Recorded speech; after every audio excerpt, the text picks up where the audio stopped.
Russia's president has secured another 6-year term, winning 87% of the vote in this weekend's elections. The result, that was never in doubt. But what does it mean for Russia's future direction? Legally, President Putin could stay in power until 2036, so there could be a long road ahead. Predictions that Western sanctions imposed after Russia's full-scale assault on Ukraine would cripple the economy have failed to materialize. Domestically, he's the head of a stable country whose economy is growing. Internationally, Russia's ties are moving towards China, India and Africa. So what does that mean for a new global order? I'm Neil Harvey, and today's newsmaker is Vladimir Putin.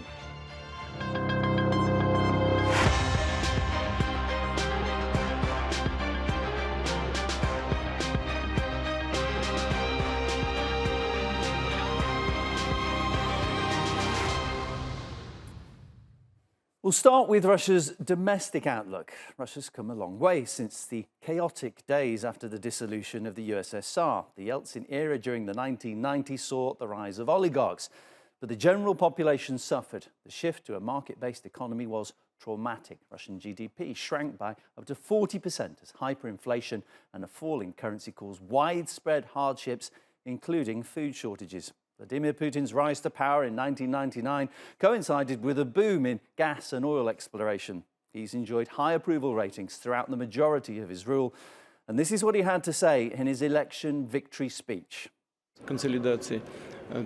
People came to create the conditions for internal political consolidation to move forward. This unity will allow us to act effectively on the front line, in the economy, humanitarian development, achieving the goals of social development projects.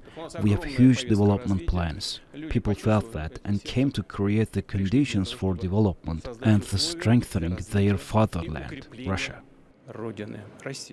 Joining me now to discuss Russia's domestic future under Vladimir Putin are, from Moscow, political analyst Ekaterina Chimiris, and Alexander Titov is also a political analyst. He joins us from Belfast. Welcome to you both.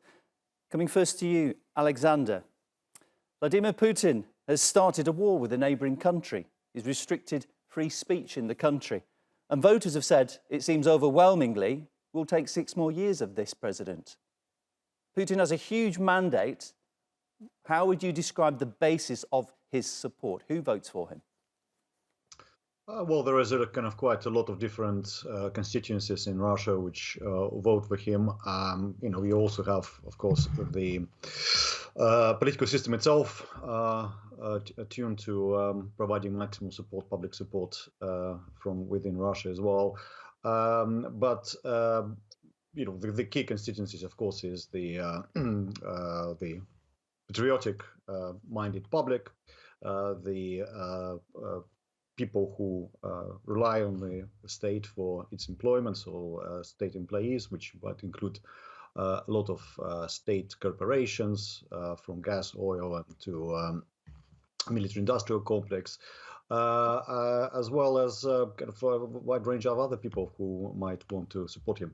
At the same time, you also have, of course, opposition, which took different forms, from in the past nationalists to liberal opposition, but they have been sidelined and really not been given opportunity to participate in these elections anyway. So he has base, and the others have been sidelined. So the result is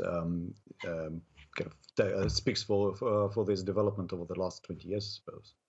Speaking of Ekaterina, Alexander mentioned it there. There's a huge number of people who are employed by the state. I've seen wide-ranging estimates between 30 to 70% of the economies fueled by the state in some way, shape or form. Do you think when you're talking about the likes of teachers and doctors, there's an awful lot of people employed by the state who, when it comes to voting, are slightly reluctant to bite the hand that feeds?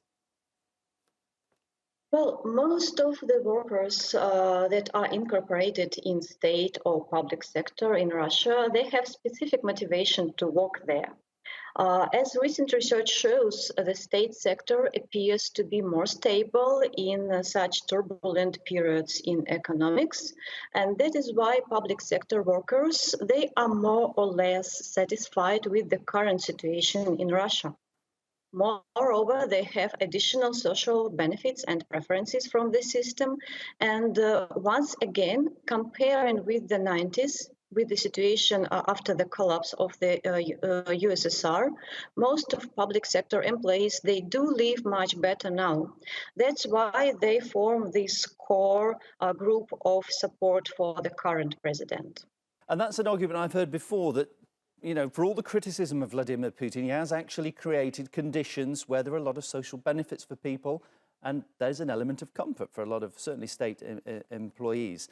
Alexander, coming back to you, you mentioned there that the lack of an opposition. Can you foresee any period under a President Putin where there will be a credible opposition? Well, I mean, they have been kind of losing significance, and I think since 2022, with the start of the war in Ukraine, you know, you've seen that people who are most active opposition leaders and their supporters, they actually left the country, or those who stayed had to, you know, retreat from public actions as well. So I don't think so, unless, I mean, basically, as long as the state controls the security forces, still has a reasonable level of economy going. Doesn't have to be growing very fast, but at least sort of sustaining some level of support for, at least for its core groups. Those two combinations will probably be enough to see off opposition, which is really now, most of it is simply in exile. I would say, I mean, it's obviously the most active ones. I mean, there's still, you know, I don't know, 10 to 15% of people who tend to vote for liberal opposition, and they are important in the sense they are more concentrated in larger cities, they are more concentrated in among the educated classes, so-called intelligentsia, and so forth. So they're very important. The importance is bigger than the actual numbers in population because of the jobs they have and so forth. But overall, they are not well organized, particularly since now that all the organized opposition is outright opposition, so-called unauthorized opposition, is not longer able to operate within Russia. So that in that sense, the kind of Putin's government is quite secure. Staying with you, Alexander, Western sanctions, I wonder if that was a mistake, because they seem to basically hurt the Russian people more than anybody else. And that, coupled with the war in Ukraine, seems to me to have created this kind of bunker mentality amongst the population of it's kind of us against them. And it seems that that's something that President Putin's played on. Does it worry you that a sentiment the government might look to exploit further in the future, that they're against us, we're together against everyone else? Well, that's the basic trope, and that's kind of worked to an extent, mostly because basically I think for most majority of people, the life haven't really changed. I mean, unless you've been conscripted, which is quite drafted into the mobilization, which is very limited number of people, 300,000, or you live near the border, which has seen some kind of attacks from Ukraine. You know, for the rest of the population, which is the vast majority, it's actually life haven't changed much. So you have, it's true, restrictions on travel to Europe, which is imposed by European Union. There's no flights out of Russia into Europe and so forth. But again, you know, this is all the people who were middle class, people with money, who are affected. Most majority of people never went to Europe anyway. So yeah, I mean, those sanctions, I mean, it's a long-term game. You know, there's a kind of what impact they will have on the Russian economy is hard to predict. So basically, you know, kind of Russia, as long as it has the access to Chinese technology and Indian Chinese oil markets, will probably be okay, if not, you know, say same quality, but of European cars, but you know, we have Chinese cars and equipment and so forth. Mm-hmm. So it's difficult to say. What people see is limited, and you know, again, you might be unhappy that you can't buy you know, Volkswagen cars anymore. You have to buy Chinese cars. But what do you do about it? You just get on with your life. Alexander, I'm sorry to interrupt you. I just want to come over to Ekaterina and get her view on this. Economically, once the war, if and when it finishes, like most voters, people will start looking at how much money's in their pocket. What do you think the future of the Russian economy is? Will it continue to try and survive on gas and oil, or is it going to diversify?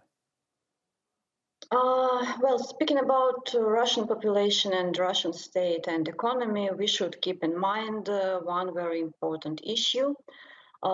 People in Russia, they regularly show very high level of adaptation to any crisis situation in economy. And most of economists in Russia and as well as abroad will tell you that Russian business quite quickly adapted to the sanctions. And Russia still has a relatively high level of human capital. And this can become the basis for economic development. Ekaterina, sorry to interrupt you. As I understand it, low birth rates, declining immigration mean that the population in Russia is expected to decrease by millions over the next decade. Does that mean that human capital is actually shrinking? This is not the question of quantity, but the question of quality. Because how we can deal with such risks as the declining of population, we need to develop technologies. And how we can develop technologies? We need high-level human capital. I don't tell you that this is the solution for sure now for Russian Federation, but this is an opportunity that our country needs to deal with because the risk of depopulation and the risk of migration outside Russia is very high. We'll wrap it up there. Thanks so much for your time and your contributions. My guests, Ekaterina Chimiris and Alexander Titov.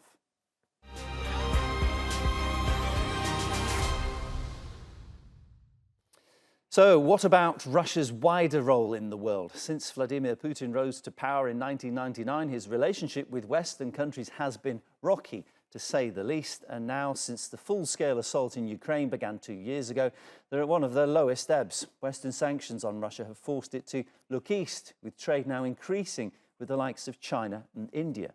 President Putin has also described the fall of the USSR as the greatest geopolitical catastrophe of the century. Eastern European countries like Poland are now firmly under the umbrella of the EU and NATO. But what will Putin's position be on former USSR states in places like Central Asia and Georgia? Joining me now are from Moscow, Julia Melnikova, China Programme Manager at the Russian International Affairs Council. From Tbilisi is Tengiz Pkhaladze, former advisor to ex-Georgian President Giorgi Margvelashvili. And from Prague is Bruce Pannier, journalist and correspondent at Radio Free Europe, who specialises in Central Asia. Welcome to all of you. I'd like to come to you first, if I may, Bruce, as a journalist myself. When the war in Ukraine began, it caught everybody by surprise, but also there was immediately an awful lot of chatter that Russia was also going to make a move on Moldova. It's a country that borders Ukraine, and Russia's Foreign Minister Sergei Lavrov had claimed that the West wants Moldova to be the next Ukraine. So you can see the concern coming from Russia there. Is that something that you heard? Do you believe that Russia does have designs on countries elsewhere? Well, I mean, even prior to Russia's full-scale invasion of Ukraine, there was talk among some Russian officials, particularly in the State Duma, that parts of Kazakhstan, or perhaps all of Kazakhstan, should rightfully be considered Russian historical land. And people were talking about annexing all kinds of things. Gennady Zyuganov, who's the head of the Communist Party in Russia, had said that Russia should take over the Baikonur Cosmodrome, which they used for their launches in Soviet times, the uranium industry in Kazakhstan. And of course, Kazakhstan is the leading uranium producer in the world. So there were concerns, certainly after the war started, about with predictions that this war in Ukraine might be over very, very quickly. What would happen after that, and who would be the next target of Russia? Do you think they're credible concerns? I mean, apart from just speculation that happens at a time like this, do you think there's genuine worry? I think long term, given the rhetoric from President Putin and other officials, they should be worried. Short term, they're still not done in Ukraine, and it's still up in the air as to how that's going to end. But should Russia be the victor, I would imagine there will be even heightened concern in Central Asia. They're already a little bit worried about that, but they see Russia as pretty much focused on trying to accomplish its goals in Ukraine at the moment, and less on what's happening in Central Asia. Tengiz, you're in Tbilisi. Russia and Georgia fought that, I believe it was a 16-day war over the breakaway regions of Abkhazia, South Ossetia. Russia is reported to have military bases now in those regions.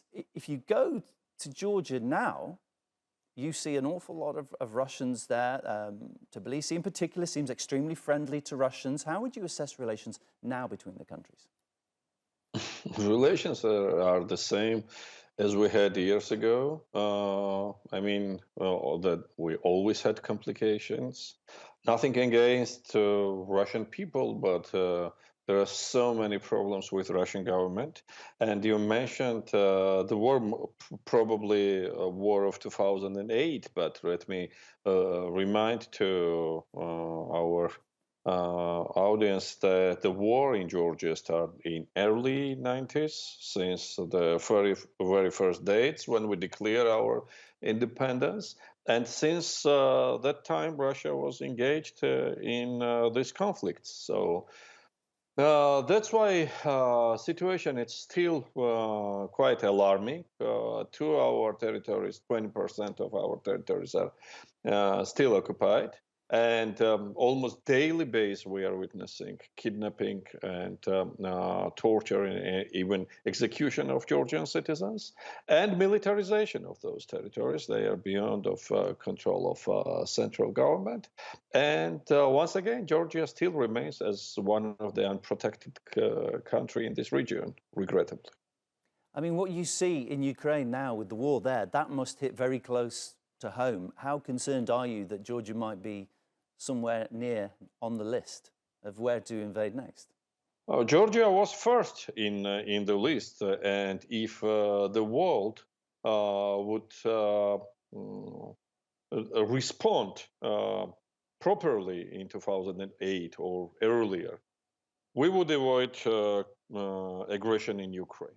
But you know what is the problem? The problem is that Russian officials, authorities, at least Mr. Putin, he is always quite outspoken and never shy to express his aggression.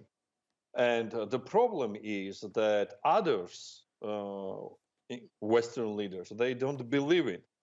And that gives always advantage to this aggressive regime. And Putin is as stronger and as brave as weaker are Western leaders.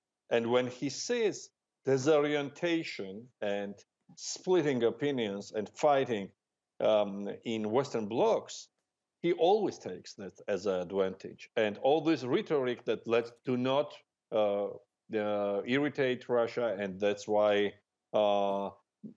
frozen conflicts in Georgia and frozen conflicts in Moldova and so on, so on. Crimea also was the frozen case. Yeah, so that just only encourages Putin to be more aggressive. And when it comes to Georgia, once again, Georgia was first victim of Russia's aggression. Let's bring in Julia Melnikova. Julia, you're a specialist on China relations. And as we've seen, with all the sanctions coming from the West towards Russia, President Putin has turned east. He's turned towards China, to India, to Africa. Trade, I understand, is at record levels between Russia and China. Is this a relationship of convenience at the moment, though? If that cheap supply of energy to China was to dry up, would the relationship sour? Well, yeah, thank you for the question. Before I go into that, I would probably quite shortly comment on what Bruce said in Central Asia and Kazakhstan, because I just recently had another meeting on that. And I would actually, it would be difficult for me to sideline with the same narrative, because when we speak of Central Asia, we can see how the countries have managed to acquire more leverage while being in between Russia and China over the recent years, and see them only as an object of any speculated on attack or whatever we call that. I just wouldn't render these speculations anything as speculations, because Kazakhstan and Kyrgyzstan are parts of Eurasian Economic Union, where they exercise significant amount of leverage over Russia as the biggest country in the Union, while trading off something that's important for them in terms of economy. And getting back to Russia-China relations, of course, the pivot to the east didn't start back in 2022. It started earlier, even during the times of Foreign Minister Primakov, when he spoke of the triangle of Russia, China, and India in the east. Those ideas were a little ahead of their time, of course, back then. But I would say that starting from the early 2010s, Russia was trying to get closer to China and was trying to diversify its economic partnership with Beijing. And surely the events of 2014 and 2022 only accelerated this bilateral trade growth. Today, of course, Russia also understands that the relationship might get into this dependence area unless the trade isn't diversified. And I'm sure that a lot of work is being done, the work that we see and the work that we don't see and the work that we participate in, to find new areas of common economic interest to stimulate industrial cooperation, not just fossil fuel trades.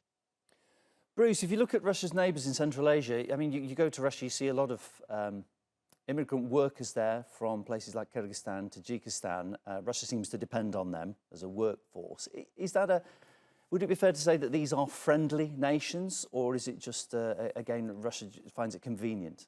You know, I think it's probably a little bit of both. Obviously, there's historical ties between Central Asia and Russia. There is great unemployment in Central Asia. There's certainly not enough jobs. So the fact that people are able to immigrate, or at least become migrant laborers in Russia, really suits everybody's purposes. Russia needs the laborers. The Central Asians Central Asian governments need to find employment for their own people. So there's, by some estimates, upwards of 8 million Central Asians that are out there at the moment. Now, I have to mention, of course, that this is one of very few options for Central Asians. It's very difficult to find work, to get into the European Union and find work. There's opportunities in Turkey. There's increasingly opportunities in places like South Korea and the Middle East. But, for a generation or more, Russia is the easiest place for the Central Asians to travel to and find work, although, it really varies on the Central Asians. Some people have horror stories of going there. There are problems in Russia. The Central Asians are certainly considered second class at best people in Russia, often discriminated against, live in appalling conditions in some cases, 20, 40 people renting 1 or 2 apartments and living there. But like I said, at least it is a job. Remittances to Central Asia from Russia continue to stay fairly stable. I mean, there's a little up and down, but in some cases, it accounts for upward 20, 30% of the economy is based on remittances that are coming back, even 40% in places like Tajikistan. So it's essential that these workers are able to find employment in Russia. Would they go somewhere else if they had the opportunity? Probably. But the fact is that Russia is a place they know they can go and find work. Tengiz, coming back to you, some people argue that when NATO first announced that Ukraine and Georgia were going to join the bloc, that's when the big problems really started to begin. I mean, I'm guessing you can't envisage a day, if Vladimir Putin is around, when Georgia would be able to join NATO. But what about the EU? Actually, as I mentioned, problem starts earlier. If you look the chronology of conflicts, the problems start earlier than Bucharest summit. But once again, all the time, Russia was very nervous about not just Georgia's Western aspiration, but about Georgia's statehood and Georgia's desire to be independent and democratic country, because democracy is something quite incompatible with the Russian regime, and they are always quite jealous that democracy comes closer to the Russian borders.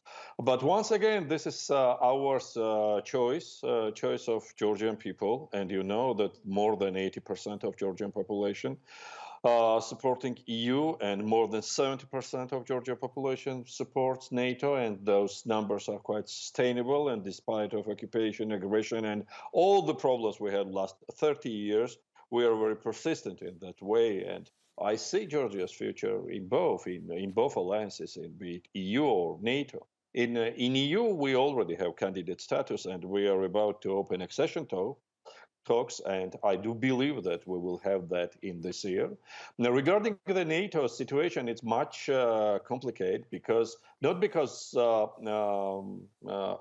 Georgia, but mainly because of our partners, because they have to be brave enough and deliver promises, what was done in Bucharest in 2008. And we just see that, the problem is that Russia, Putin, Kremlin believe that if they violated territorial integrity of any country, that will stop Western aspiration. So that's a challenge for NATO to find some kind of countermeasure for that. And NATO has, in its history, precedents when the country with violated territorial integrity, we accepted into the NATO. So that's time for the political decision and brave actions. Tengiz, we're going to have to wrap it up there. Thanks so much for your contribution. My gratitude also to Julia and to Bruce. Thanks so much for your contributions here on the Newsmakers, and thanks to you guys at home for watching. Remember, you can follow us on X and be sure to subscribe to our YouTube channel. I'm Neil Harvey. Hope to see you next time.